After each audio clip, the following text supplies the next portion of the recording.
നിങ്ങളുടെ മനസ്സിൽ എന്താണ്? നമുക്കൊരാളുടെ മനസ്സ് പൂർണ്ണമായും വായിക്കുവാനാകുമോ? പണ്ടൊക്കെ മനഃശാസ്ത്രജ്ഞർ മുട്ടുമടക്കിയിരുന്നൊരു ചോദ്യമായിരുന്നു. ഏതെങ്കിലും ഒരു പ്രത്യേക സാങ്കേതിക വിദ്യയ്ക്ക് ഡീകോഡ് ചെയ്യാനാവും വിധം ലളിതമല്ല നമ്മുടെ മനസ്സും മസ്തിഷ്കവും. മറ്റൊരാൾ ഓരോ സാഹചര്യങ്ങളിൽ എന്ത് ചിന്തിക്കുന്നു എന്ന് മനസ്സിലാക്കുക വലിയ പാട് തന്നെയാണ്. എന്നാൽ ഇപ്പോൾ പഴയ പോലല്ല കാര്യങ്ങൾ.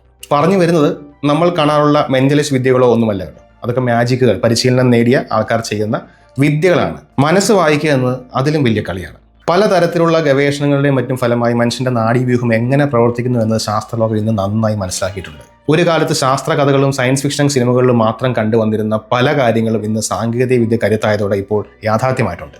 മനസ്സിലെ രഹസ്യങ്ങൾ വായിച്ചെടുക്കുക, അതെങ്ങനെയെന്നല്ലേ? നമ്മുടെ ബ്രെയിനിൽ ശരാശരി 10,000 കോടിയോളം നാഡീകോശങ്ങൾ ഉണ്ടെന്നാണ് കണക്കാക്കപ്പെടുന്നത്.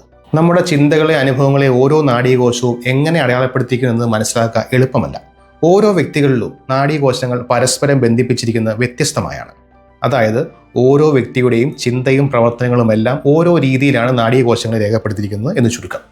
അതുകൊണ്ട് തന്നെ പൊതുവായ ഏതെങ്കിലും ഒരു സിദ്ധാന്തത്തിന്റെ അടിസ്ഥാനത്തിൽ അത് വായിച്ചെടുക്കുക സാധ്യമല്ല എന്ന് തന്നെ പറയാം. എങ്കിലും ഫങ്ഷണൽ മാഗ്നറ്റിക് റെസൊണൻസ് ഇമേജിംഗ് അഥവാ FMRI കൂടാതെ EEG തുടങ്ങിയ സാങ്കേതിക വിദ്യകളുടെ സഹായത്തോടെ തലച്ചോറ് നമ്മുടെ അനുഭവങ്ങളും മറ്റും എങ്ങനെയാണ് രേഖപ്പെടുത്തിയിരിക്കുന്നതിന്റെ ഏകദേശ ധാരണ കിട്ടും.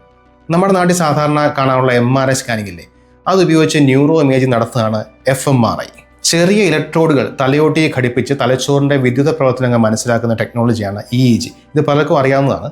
നമ്മളുടെ അനുഭവങ്ങൾ എങ്ങനെയാണ് നമ്മൾ അടുത്ത നിമിഷത്തിൽ ചെയ്യാൻ പോകുന്ന കാര്യങ്ങളെ സ്വാധീനിക്കുക എന്നത് ഇതിലൂടെ മനസ്സിലാക്കാൻ കഴിയും എന്നതൊക്കെ പരീക്ഷണങ്ങളുടെ അടിസ്ഥാനത്തിൽ തെളിവായിട്ടുള്ളതാണ്. ചെറിയ രീതിയിലുള്ള മനസ്സ് വായന തന്നെയാണ് ഇവിടെ നടക്കുന്നത്. ഒരാൾ അടുത്ത നിമിഷത്തിൽ ചെയ്യാൻ ഉദ്ദേശിക്കുന്ന കാര്യം മുൻകൂട്ടി അറിയുന്നതിനുള്ള ശ്രമമാണ് ഇതിലൂടെ പരിശോധിക്കുന്നത്. 2005 കാലിഫോർണിയ യൂണിവേഴ്സിറ്റിയിലെ ജാക്ക് ഗാലറ്റു സംഘവും നടത്തിയ പരീക്ഷണം ഏറെ പ്രശസ്തമാണ്. കൗണ്ടർ സ്ട്രൈക്ക് എന്ന വീഡിയോ ഗെയിം കളിച്ചുകൊണ്ടിരിക്കുന്ന ഒരാളുടെ മനസ്സ് വായിക്കാനുള്ള ശ്രമമായിരുന്നു അത്. ഒരു ഷൂട്ടർ ഗെയിമാണ് കൗണ്ടർ സ്ട്രൈക്ക്. കളിയിൽ ശത്രുവിനെ പിന്തുടരുന്ന ഗെയിമറുടെ നീക്കങ്ങൾ അയാളുടെ മനസ്സിൽ നിന്ന് മനസ്സിലാക്കിയെടുക്കാനാകുമോ എന്ന പരീക്ഷണമാണ് അവർ നടത്തിയിരുന്നത്. MRI ടെക്നോളജിയാണ് അവർ ഉപയോഗിച്ചിരുന്നത്. ആ ടെക്നോളജിയിലൂടെ ഗെയിമറുടെ ഇടത്തോട്ടും വലത്തോട്ടുള്ള നീക്കങ്ങൾ അറിയാൻ ഇവർക്ക് കഴിഞ്ഞു. എന്നാൽ ഗെയിം കഴിഞ്ഞുള്ള ജയപരാജയങ്ങൾക്ക് ശേഷമുള്ള അയാളുടെ മാനസികാവസ്ഥ, ഇമോഷണോ ഒന്നും ഇതിലൂടെ അറിയാൻ സാധിച്ചതുമില്ല. 2011 ഗാലറ്റ് ഒരു ഡീകോഡർ ഡെവലപ്പ് ചെയ്തു. ഒരാളുടെ ബ്രെയിനിന്റെ പ്രവർത്തനങ്ങളെ ലൈവായി ഡീകോഡ് ചെയ്യുന്നതായിരുന്നു അത്. അതായത് ചിന്തകളെ ഡീകോഡ് ചെയ്ത് വിഷ്വലാക്കി മാറ്റും. ഇതൊരു വലിയ വിജയമാവുകയും പിന്നീട് സമാനമായ പല പരീക്ഷണങ്ങൾ ചെയ്യുകയും ചെയ്തു. കണക്ക് ചെയ്യുമ്പോൾ ബ്രെയിനിന്റെ ഒരു ഭാഗം കൂടുതൽ പ്രവർത്തിക്കുമെന്ന് പറഞ്ഞ ജോസഫ് പർവീസിയാണ് അതിൽ പ്രധാനപ്പെട്ട ഒരു പരീക്ഷണം. സ്വപ്നങ്ങളെ ലൈവായി സ്ക്രീനിൽ ചിത്രീകരിക്കാനുള്ള ശ്രമമാണ് ജപ്പാനിലെ പ്രമുഖ ശാസ്ത്രജ്ഞനായ യുകിയാഷു കാമിതാനയുടെ പരീക്ഷണത്തിൽ നടന്നത്.